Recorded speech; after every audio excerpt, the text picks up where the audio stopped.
Okay, so to start, you have your ball of clay that we just wedged, and you're kind of just going to throw it as close to center as you can. What's nice about these wheels is they kind of have rings, so it helps you gauge center a little bit more.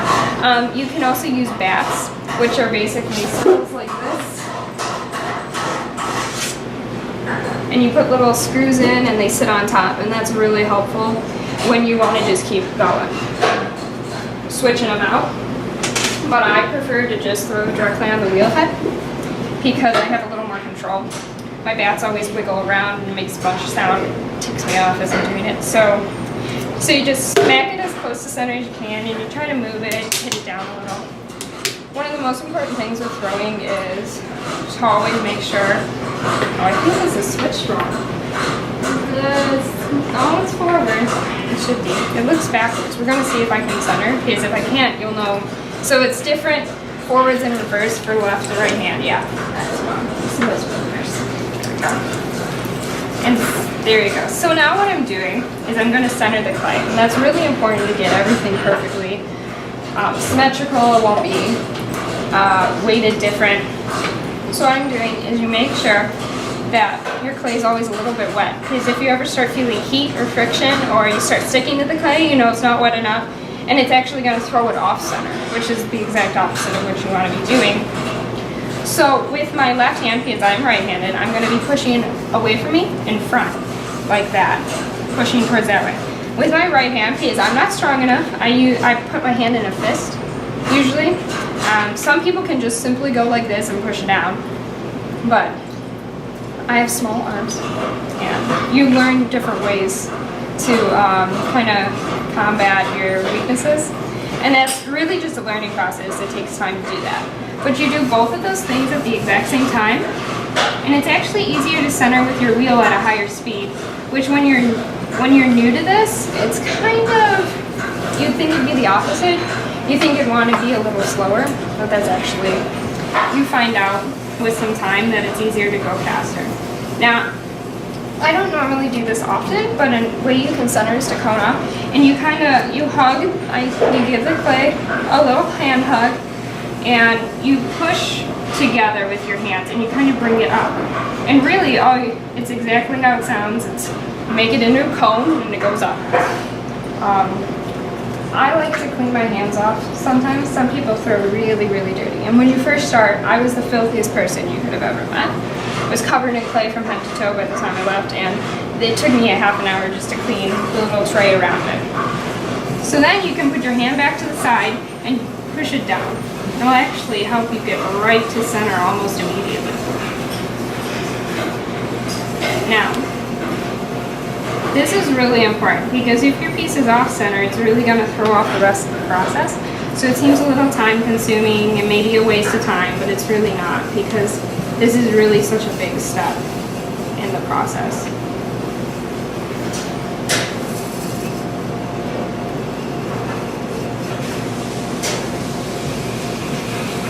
And you can see my hands move probably when it starts to go off center. That's something that you can tell with time.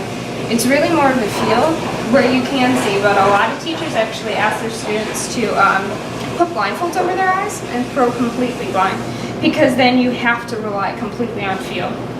And once you get used to it, that's kind of the only way you do it. Because like this, it's a teensy bit off, I can feel. I could try to start pulling the walls and making the hole for the vessel, but I'm going to try to just put it a little more in center, just because it's the kind of person I am. Okay. So now we're going to make the hole that's the vessel, like the inside of it. So what you do is you give your clay another little hand hug, and you use your thumbs and you kind of just press down. And this will give you the center point, because you want it perfectly center when you start. And you crush your middle finger and your pointer finger, and you kind of like always, biggest important thing besides always keeping your clay with a little bit of water is to lock your elbows. Because if you have your elbows wobbling around, that will never be center, and you'll throw off everything. It really is just like firm. It helps you put everything back in center, and just keeps you like still, so you're not shaking around.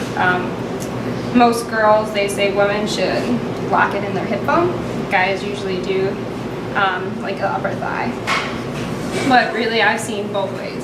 It's kind of just what you feel comfortable, and you get used to it. So you cross your fingers, and then you just start pushing down, right at that center that you kind of marked with your two thumbs.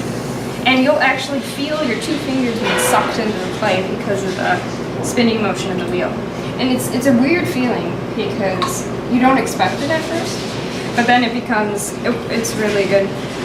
So that's what I was. So we just put our fingers in to get like just almost like a small cylinder, like all the way down into the clay, but you don't want it to go all the way down to the wheel head, because then you won't have a bottom of your cup, and that's a little hard to drink out of.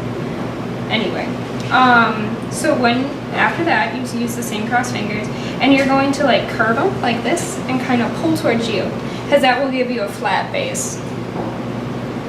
And it's important to like brace yourself again with the elbow, and you just pull straight back, and you'll see it widening.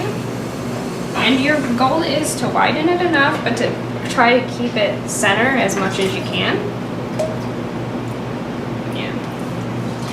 And this is where the fun part comes in. This is kind of where you want to slow down your wheel a little bit, because if it's too fast, it's going to throw your whole thing off center.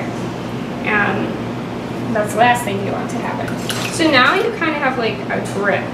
So it's kind of like that on the inside, and this is all clay. All of this is clay.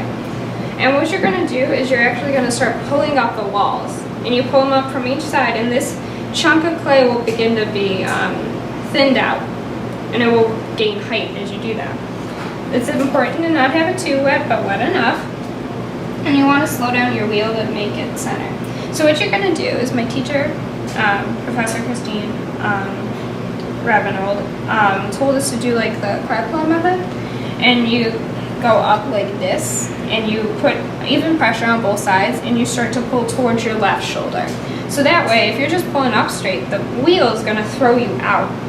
And then it won't make it as strong. You'll start doing a bowl even if you wanted a cylinder, but everything starts out with a cylinder, and that's basically just straight up and down balls. So like a traditional tall serving cup. Now I'm going to do it just a little different, and I'm going to use my sponge on the side just for gription.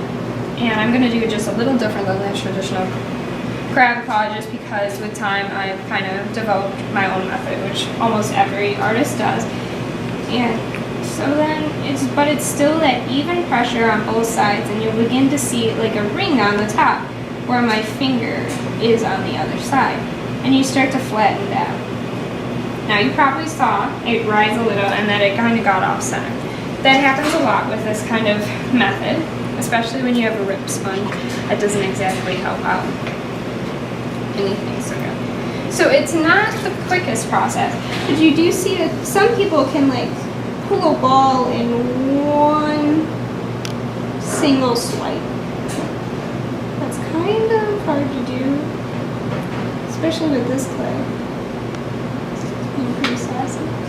And that's like one of the first rules. Sometimes, you know, even if you've been doing it forever, there will be times where it just isn't working out for you, and that's just not your throwing it. I'm giving it another hand hug and just kind of pulling up, like the same thing we did for cone up. But this is just centering it and thinning it out a little more and making it more of a cylinder shape. So that's going to help me remain and control the clay, and not the clay control me. Because if the clay controls you, you will not get what you want. Now I admit, I usually go into throwing things without a direct plan. Some people can make a perfect plan and know exactly what they're throwing. But sometimes, I admit, the clay has a little bit of control over me, and it's kind of figuring out, like, I kind of want a bowl, but if it's going to be a perfect cylinder, it's best to just let the clay be a perfect cylinder. Now this top is really off, and it's not really wide, because I wasn't paying close enough attention, so I'm just going to cut it off. And this really, so now it's going to help you just remain control. That's really the whole thing. And you want to get those walls taller, because everybody, you know, that's like the sign of a great thrower. If you can have a perfectly centered piece that's like miles high. Of course, that's very, very difficult to do, and it's not going to be your first try. I've been doing this for 2.5 years, and there's points where my things just collapse, and I have to get rid of them.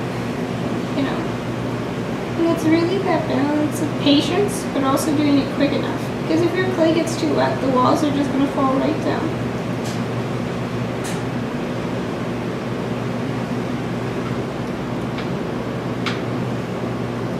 There's a lot of focus actually in this. It's not something you can multitask with very well, and you're going to, especially if you want it to remain centered. There's times where I don't breathe to make it stay centered, just because even a little, as you're breathing or you're talking, it can just throw it a little bit off.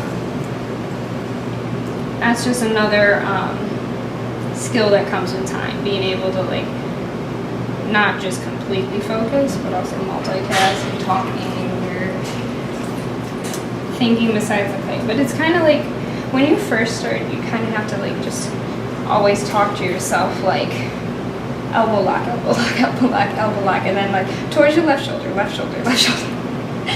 And of course we don't say these things out loud, but we kind of say them in our head, and it's just to stay focused. Because it is easy to like not have that focus.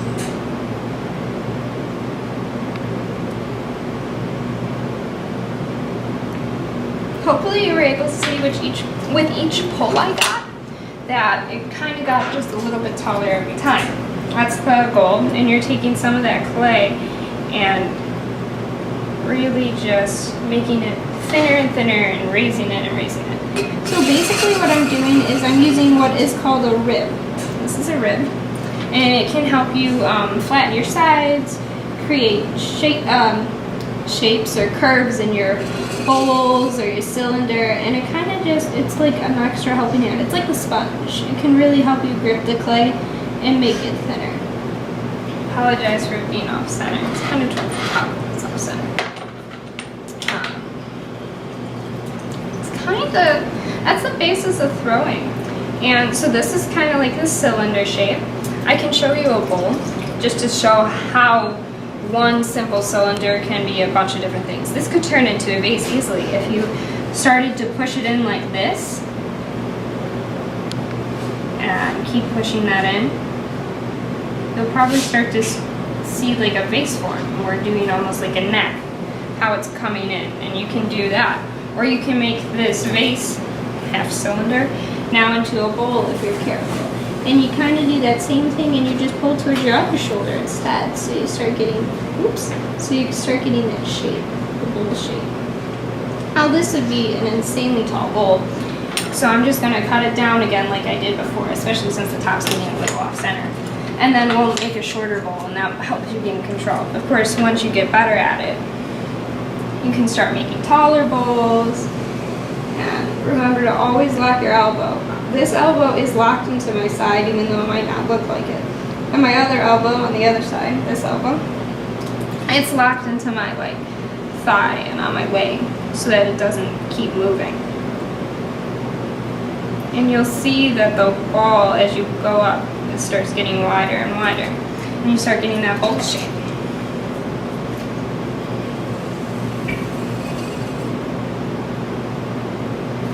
This all takes time. You're not going to be able to just throw a bowl on your first time. Some people are amazing at throwing, and they can get it in seconds. I'm sorry, this is really off center.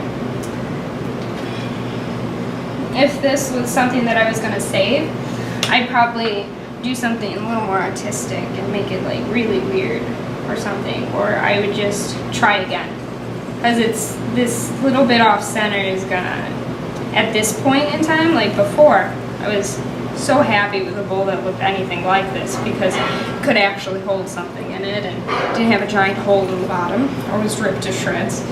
But now, and then with time, you start getting a little more picky. You start wanting that perfect center. And as you can see, my walls have gotten really thin to that first like super thick edge, and now they're like that thin all the way around.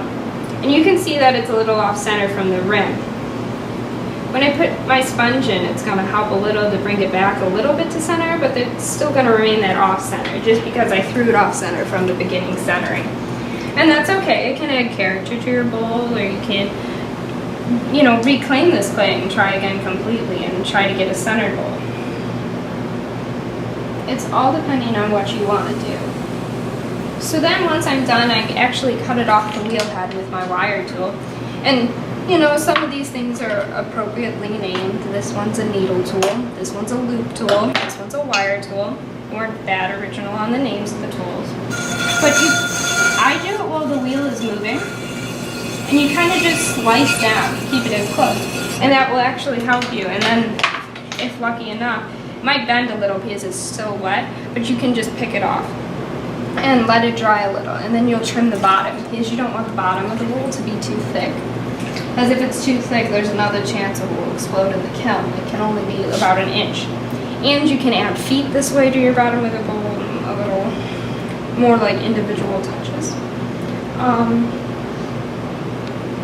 But that's basically how you throw. And you know, at Slip we like to teach anybody who, you know, has never even touched clay in their life. I think that's exciting because that's exactly how I came in, and now I'm one of the officers, and I'm in here almost every single day of the week. So it's amazing how you can go from not knowing anything about it to thinking it's like you're playing with mud, which you kind of are, but to then fall in love with it and then want to come every single time and see how you can challenge yourself and make something new. I think that's kind of what Slip's about, is just exploring a different medium or coming somewhere where you're comfortable and just letting, you know, you just playing with clay.